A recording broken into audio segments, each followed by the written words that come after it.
Hello students, Radhe Radhe. Welcome और welcome back to my class. I am Kritika Goyal और आज हम इस वीडियो में करेंगे अपना एक्सरसाइज 7.1 का last question which is 8th question. So हम स्टार्ट करते हैं। Let's get started. Question number 8, in right angle triangle A B C. एक राइट एंगल ट्रायंगल है ए बी सी जिसमें राइट एंगल किस पर है? सी पर है राइट एंगल। एक ये राइट एंगल ट्रायंगल है ए बी सी जिसमें सी पर हमारा राइट एंगल बन रहा है, मतलब 90 डिग्री बन रहा है। M is the mid point of hypotenuse A B.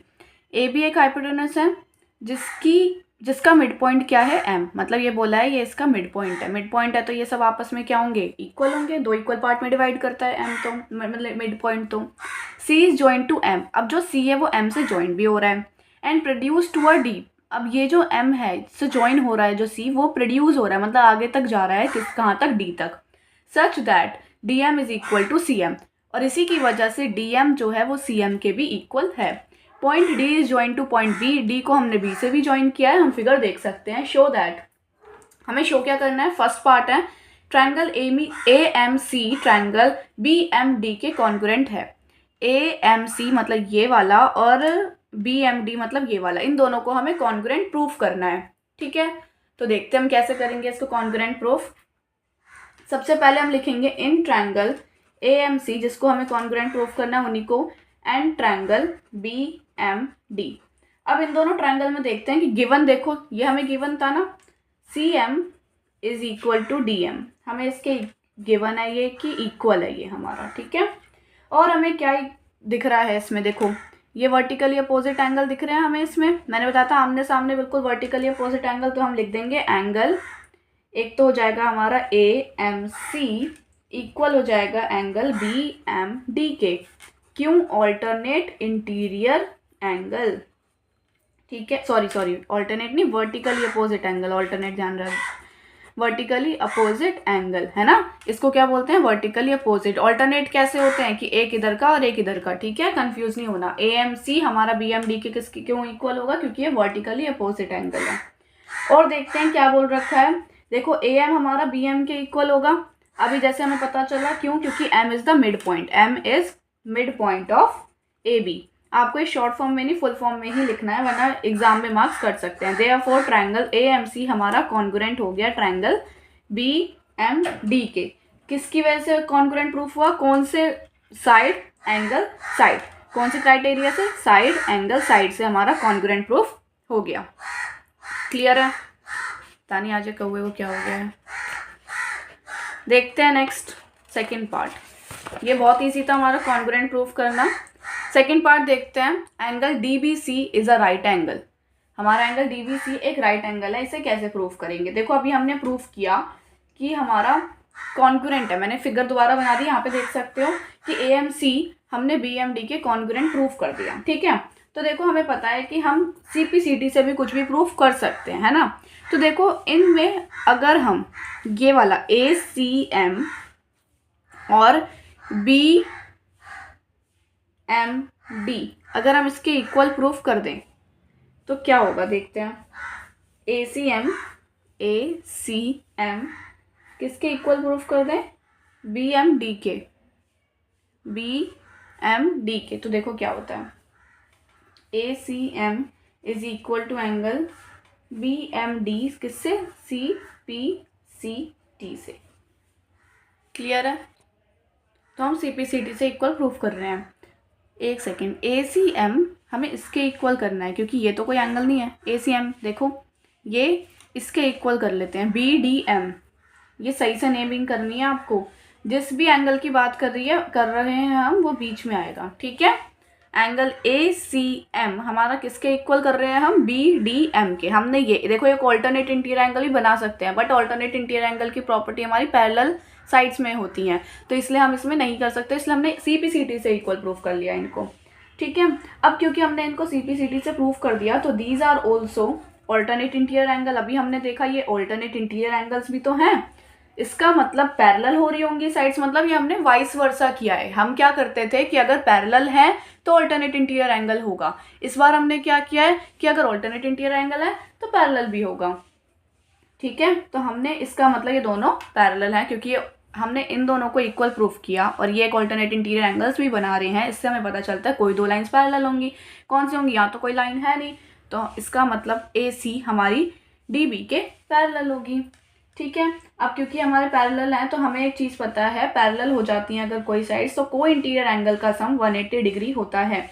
तो एंगल देखो D B C plus angle A C B, ये दोनों देखो डी बी सी और ए सी बी, ये दोनों साथ साथ वाले, तो इनका सम क्या हो जाएगा 180 डिग्री। क्यों? क्योंकि ये को इंटीरियर एंगल हो जाएंगे।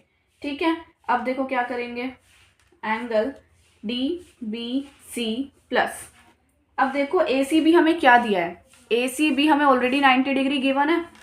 ठीक है, 90 degree is equal to 180 degree. Angle D B C हम वैल्यू निकाल देंगे, D B C is equal to ये 90 उधर जाके माइनस हो जाएगा, तो एंगल डी बी सी की वैल्यू भी क्या आ जाएगी हमारी 90 डिग्री। इसलिए हमने ये ऐसे बना लिया कि डी बी सी भी हमारा 90 डिग्री आ जाएगा। और हमें यही प्रूव करना था, डी बी सी एक राइट एंगल ट्राइंगल है, अगर डी बी सी ये 90 डिग्री आ गया तो इसका मतलब therefore angle D B C is a right angle, है ना, राइट एंगल 90 डिग्री तो होता है, तो ये हो गया। क्लियर है?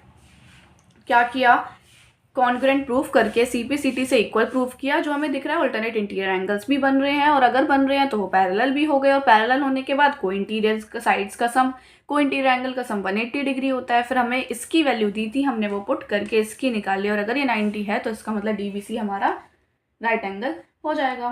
थर्ड पार्ट देखते हैं, डीबीसी अब ये पूरा वाला है, डीबीसी अब ये पूरा किसके, एसीबी और इस पूरे के बड़े वाले के। ठीक है, तो देखो एक और चीज़ हम कर सकते हैं, D B is equal to A सी, हम इसको सीपीसीटी से प्रूफ कर लें, क्योंकि कॉन्ग्रुएंट आ चुके थे वो, हम उनसे कुछ भी निकाल सकते हैं। D B is equal to A C, या तो हम यही लिख सकते हैं कि A C is equal to B D, हमने मान लिया ये सी पी सी टी से। क्लियर है? तो अब देखो, और साइड तो आ गई, और क्या चाहिए हमें, एक एंगल भी ले लेते हैं। देखो अब डी बी सी 90 डिग्री आ गया, और हमारा ए सी बी भी 90 डिग्री है, तो 90 डिग्री बोथ एंगल भी आ गया हमारा एक। और क्या आ रहा है, देखो बी सी कॉमन आ रहा है, बी सी इसमें भी है और बी सी इसमें भी है, तो ये हमारा हो गया कॉमन, तो हो गया ना, therefore triangle D B C congruent हो गया ट्रायंगल ए सी बी के, किससे, बाय साइड एंगल साइड से। क्लियर है? समझ आ गया? अब देखो इसका फोर्थ पार्ट भी है। फोर्थ पार्ट में क्या बोला है कि सी एम जो है वो हमारा हाफ होगा ए बी के, ये प्रूफ करो। ठीक है, अब ये कैसे प्रूफ करेंगे कि सी एम हमारा ए बी का हाफ है। देखो हमें एक चीज़ पता है कि हमने डी सी, एक और चीज़ अगर हम कर लें यहाँ से, क्या, D C is equal to A B C P C T से प्रूफ कर लें। देखो जिसका हमें यूज़ होता रहता है वो सी पी सी टी से प्रूफ करते चलेंगे। ठीक है, अब क्योंकि हमें ए बी का रोल था तो हमने D C is equal to A B proof कर लिया। अब देखो जब डी सी हमारा ए बी के इक्वल हो गया, अब डी एम और प्लस सी एम है ना, ये पूरी ये रही सी एम किस में आ रहा है, अगर इस पूरी ये डी एम में सी एम को प्लस कर दें तो पूरी डी सी आ जाएगी, है ना। तो हम डी सी को क्या लिख सकते हैं, डी सी को हम लिख सकते हैं D M plus C M, क्योंकि ये दोनों इक्वल पार्ट में डिवाइड है, और ये दोनों को ऐड करके D M plus C M करके पूरी डी सी बन रही है। ठीक है, A B as it is लिख देते हैं, क्योंकि ए बी को तो हमें चाहिए ही चाहिए। ठीक है, अब देखो डीएम किसके इक्वल था, डीएम हमारा सीएम के इक्वल था, गिवन था, क्योंकि ये डीएम सीएम के इक्वल है, क्योंकि हाफ है, तो हम डीएम को भी सीएम लिख सकते हैं, क्योंकि हमें सीएम चाहिए, इसलिए हम दोनों जगह सीएम लिख रहे हैं। ठीक है, इसके बाद मैं यहाँ करवा देती हूँ, सीएम प्लस सीएम क्या हो जाएगा, 2cm is equal to A B.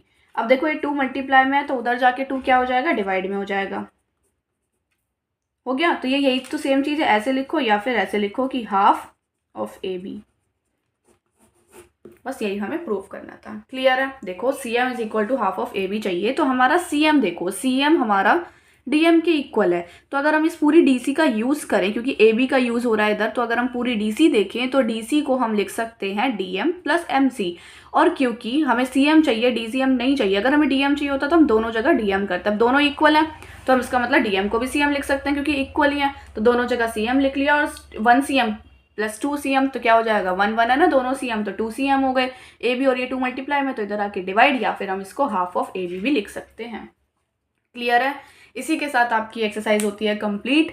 अब नेक्स्ट क्लास में करेंगे हम नेक्स्ट एक्सरसाइज 7.2। ठीक है, उसे समझेंगे और हम फिर उसको शुरू करेंगे। ठीक है, कोई भी डाउट हो तो आप मुझे कमेंट सेक्शन में बता सकते हो विदाउट एनी हेसिटेशन। तो मिलते हैं नेक्स्ट वीडियो में। आज की वीडियो समझ आई हो तो प्लीज़ लाइक कीजिए, कमेंट कीजिए, सब्सक्राइब कीजिए और अपनी क्लासमेट्स के साथ शेयर कीजिए। मिलते हैं नेक्स्ट क्लास में। राधे राधे।